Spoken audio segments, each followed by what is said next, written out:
तो case study देखो क्या है, प्रधानमंत्री Awas Gramin Awas initiated 1 April 2016 as a revamped version of earlier Indira Awas Yojana. तो इंदिरा आवास योजना को ही मॉडिफाइड करके प्रधानमंत्री आवास योजना ग्रामीण को यहाँ पर 1 अप्रैल 2016 को लॉन्च किया गया था। और इसका फोकस यही था कि इंदिरा आवास योजना में जो भी कमियां हैं उसको जो है सुधारा जाए और रूरल हाउसिंग स्कीम की एफिशिएंसी को इंक्रीज किया जाए। It aims to provide housing for all rural areas by constructing pucca house for homeless and those living in kutcha houses. ठीक है, तो रूरल एरियाज के अंदर जितने भी हाउस होल्ड है उनको हाउसेस प्रोवाइड करना इस स्कीम का मेन पर्पस तो था। ठीक है, अब इस केस स्टडी के बेस पर यहाँ पर कुछ इंपॉर्टेंट क्वेश्चंस के जो है वो आपको आंसर करने हैं। जैसे क्वेश्चन देखो क्या है, what is the minimum size requirement for house constructed under Pradhan Mantri Awas Yojana ग्रामीण। यानी कि आप अगर इस योजना के अंदर फाइनेंशियल असिस्टेंस गवर्नमेंट से लेना चाहते हो तो मिनिमम साइज कितना होगा घर का, 15 सिक्योर मीटर या फिर 20 सिक्योर मीटर, 25 सिक्योर मीटर, या फिर there is no size requirement. तो क्या लग रहा है आपको, क्या होगा इसका करेक्ट आंसर? फटाफट से चैट बॉक्स में बता दीजिए।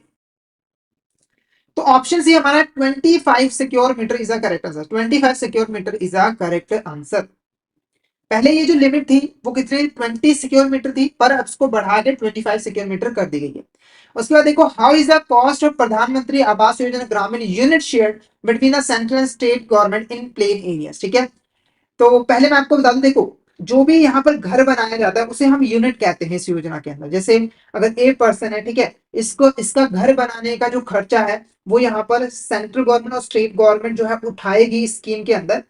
तो सेंट्रल गवर्नमेंट का कितना कंट्रीब्यूशन होगा और हमारी स्टेट गवर्नमेंट का यहाँ पर कितना कंट्रीब्यूशन होगा, अगर जो एरिया है वो एक प्लेन एरिया है, जैसे एक हिली एरिया होता है, पर यहाँ पर बात हो रही है प्लेन एरिया की, तो 50-50, 60-40 या फिर 70-30 या फिर 90-10। फटाफट से इसका आंसर बता दिया। आपको क्या लग रहा है कि जो सेंट्रल और स्टेट गवर्नमेंट का जो कंट्रीब्यूशन होता है यूनिट की कॉस्ट में वो कितना होता है, 50-50, 60-40, 70-30 या फिर 90-10? फटाफट से इसका आंसर बता दीजिए, क्या होगा इसका करेक्ट आंसर? तो करेक्ट आंसर हमारा यहाँ पर रहेगा option B, 60-40 is correct answer. यानी कि अगर यहाँ पर 100 रुपए की कॉस्ट है तो 60% यानी कि 60 रुपीज कौन यहाँ पर पे करेगी, सेंट्रल गवर्नमेंट, और 40 रुपीज यहाँ पर स्टेट गवर्नमेंट जो है वो पे करेगी। ठीक है, हालांकि अगर यहाँ पर हिली एरियाज आ जाते हैं, हिली एरियाज पहाड़ी इलाके जो अगर आ जाते हैं तो वहां पर ये जो परसेंटेज है वो चेंज हो जाती है। वहां पर ये जो परसेंटेज है वो कितनी है, 90 और 10 की। कितनी है, 90 और 10 की। यानी कि 90 रुपए कॉन्ट्रीब्यूट करेगी, 90% कौन कॉन्ट्री सेंट्रल गवर्नमेंट, और 10% कौन कॉन्ट्रीब्यूट करेगी, हमारी जो स्टेट गवर्नमेंट है। क्लियर है?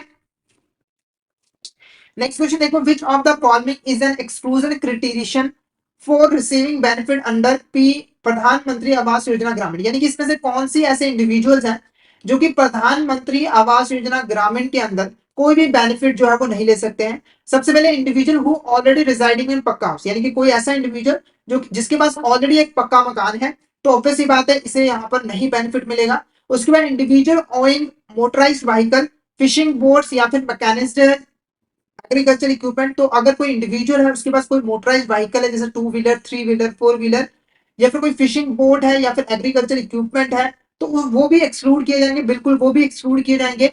किसान credit card holder with credit limit of 50,000 और अगर कोई किसान है उसके पास किसान क्रेडिट कार्ड है और उसकी जो लिमिट है क्रेडिट वो 50,000 से ज्यादा है, तो वो भी एक्सक्लूडेड है। बिल्कुल ये भी एक्सक्लूडेड है।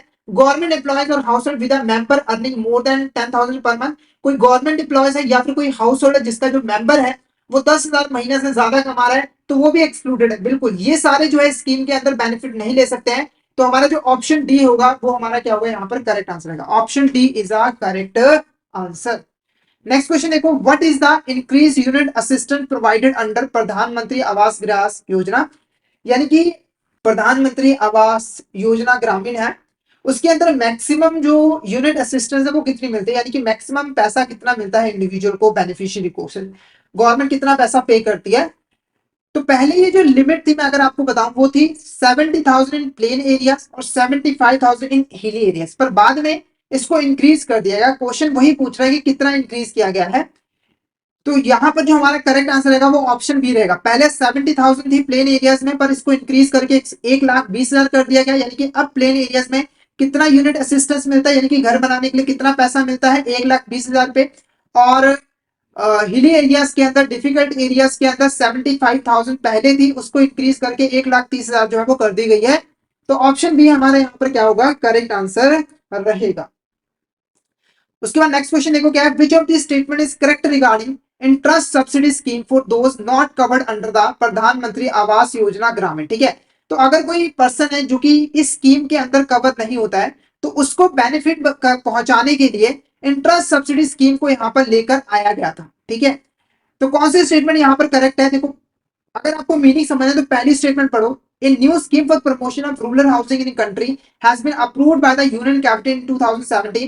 तो ये एक न्यू स्कीम जो है वो लेकर आई गई थी जिसका नाम है इंटरेस्ट सब्सिडी स्कीम, और इसको 2017 में यहाँ पर लेकर आया गया था। और स्कीम के अंदर वो इंडिविजुअल्स, वो बेनिफिशियरी जो कि प्रधानमंत्री आवास योजना ग्रामीण के अंदर नहीं आते हैं, उनको यहाँ पर 3% की इंटरेस्ट सब्सिडी जो है वो प्रोवाइड की जाती है। यानी कि अगर आपने बैंक से लोन लिया 10% का इंटरेस्ट है, तो 3% यहाँ पर कौन पे कर देगी? वो पे कर देगी हमारी गवर्नमेंट। आपको सिर्फ और सिर्फ 7% ही यहाँ पर पे जो है वो करना पड़ेगा। It will enable people in rural areas to construct new houses or make addition to their existing पक्का houses in order to improve dwelling units।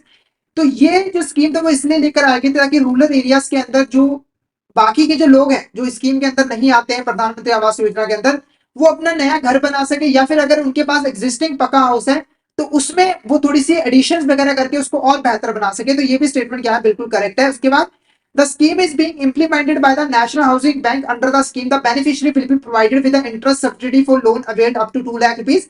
तो इस स्कीम को इंप्लीमेंट किया था नेशनल हाउसिंग बैंक ने, और जो बेनिफिशियरी है, जो हमारे यहाँ पर बेनिफिशियरी है, उसको उसने अगर यहाँ पर अप टू 2 लाख रुपए का लोन लिया हुआ है तभी उसको यहाँ पर इंटरेस्ट सब्सिडी जो है वो मिलेगी। यानी कि अगर उसने 5 लाख रुपए का लोन लिया तो उस केस में उसको 5 लाख रुपए की इंटरेस्ट सब्सिडी नहीं मिलेगी बल्कि 2 लाख रुपए की ही मिलेगी। The government will provide interest subsidy 3% to an national housing bank upfront which will in turn pass to the primary lending institution या एनबीएफसी। ठीक है, तो गवर्नमेंट ये जो इंटरेस्ट सब्सिडी है वो ट्रांसफर करती है किसे? नेशनल हाउसिंग बैंक को। फिर नेशनल हाउसिंग बैंक ये इंटरेस्ट सब्सिडी किसे प्रोवाइड करती है? प्राइमरी लैंडिंग इंस्टीट्यूशन को या फिर एनबीएफसी को, जो यहाँ पर डायरेक्टली लोन प्रोवाइड करते हैं रूरल हाउस होल्ड्स को। ठीक है, ताकि जो इंटरेस्ट सब्सिडी है उसको पे किया जा सके। जैसे अब बैंक देखो अपनी कॉस्ट पे तो यहाँ पर नहीं कम करेगा, यानी कि उसको तो 10% इंटरेस्ट चाहिए चाहिए, तो 3% यहाँ पर गवर्नमेंट जो है एनबीएच के थ्रू बैंक या फिर एनबीएफसी को या फिर प्राइमरी लैंडिंग इंस्टीट्यूशन को जो है वो प्रोवाइड कर देती है। ठीक है, ताकि जो रूरल हाउस होल्ड है उनको जो है सस्ता लोन जो है वो मिल सके। क्लियर है? तो हमारा जो करेक्ट आंसर रहेगा वो ऑप्शन डी रहेगा। ऑप्शन डी हमारा यहाँ पर क्या होगा? करेक्ट आंसर होगा, क्योंकि ये सभी स्टेटमेंट हमारी क्या है? बिल्कुल करेक्ट। ठीक है,